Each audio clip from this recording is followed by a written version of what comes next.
ମୁଁ ସ୍ମିତା ଆପଣ ସମସ୍ତଙ୍କୁ ସ୍ୱାଗତ କରୁଛି ଲର୍ନ ଇନ୍ 5 ଲାଇନ୍ ଚ୍ୟାନେଲକୁ।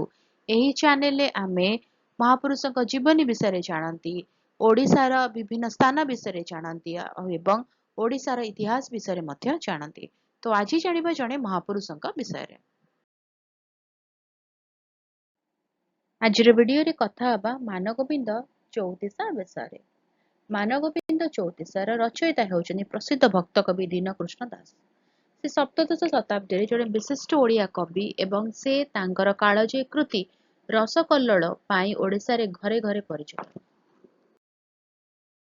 ମାନଗୋବିନ୍ଦ ଏକ ଚୌତିସା ଅର୍ଥାତ୍ ଏହାର ପ୍ରତ୍ୟେକ ପଦ ଓଡ଼ିଆ ବର୍ଣ୍ଣମାଳାର କ ଠାରୁ କ୍ଷ ପର୍ଯ୍ୟନ୍ତ କ୍ରମ ଅନୁସାରେ ରଚିତ।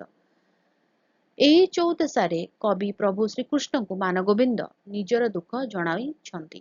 ଏଥିରେ ଭକ୍ତର ଆକୁଳ ନିବେଦନ ଏବଂ ଭଗବାନଙ୍କ ପ୍ରତି ଥିବା ଗଭୀର ଅନୁରକ୍ତି ବର୍ଣ୍ଣନା କରାଯାଇଛି। ଦୀନକୃଷ୍ଣ ଦାସଙ୍କ ଭାଷା ଅତି ସରଳ, ସୁଲଳିତ ଏବଂ ଭାବପୂର୍ଣ୍ଣ। ଭିଡିଓଟି କେମିତି ଲାଗିଲା ମୋତେ କମେଣ୍ଟ କରିକି ଜଣାଇବ। ଯଦି କିଛି କ୍ୱେଶ୍ଚିନ୍ସ ଅଛି, ଡାଉଟ୍ ଅଛି, କମେଣ୍ଟ ଲେଖିଦେବା, ଆନ୍ସର କରିବା। ଆଉ ଯଦି ଭଲ ଲାଗିଲା ତାହେଲେ ଜାଣିଛ ତ ଟିକେ ଲାଇକ୍ କରିଦେବ, ଭିଡିଓକୁ ସହିତ ସେୟାର କର, ଚ୍ୟାନେଲକୁ ସବସ୍କ୍ରାଇବ କରି ବେଲ୍ ଆଇକନ୍ ପ୍ରେସ୍ କରି ଅଲ୍ ନୋଟିଫିକେସନକୁ ଅନ୍ ରଖିଥାଅ। ତାହେଲେ ରହୁଛି ଦେଖା ହବା ଆଗାମୀ ଭିଡିଓରେ। ଭଲରେ ରୁହ, ସୁସ୍ଥରେ ରୁହ, ମୋତେ ଅନୁମତି ଦିଅ। Bye bye.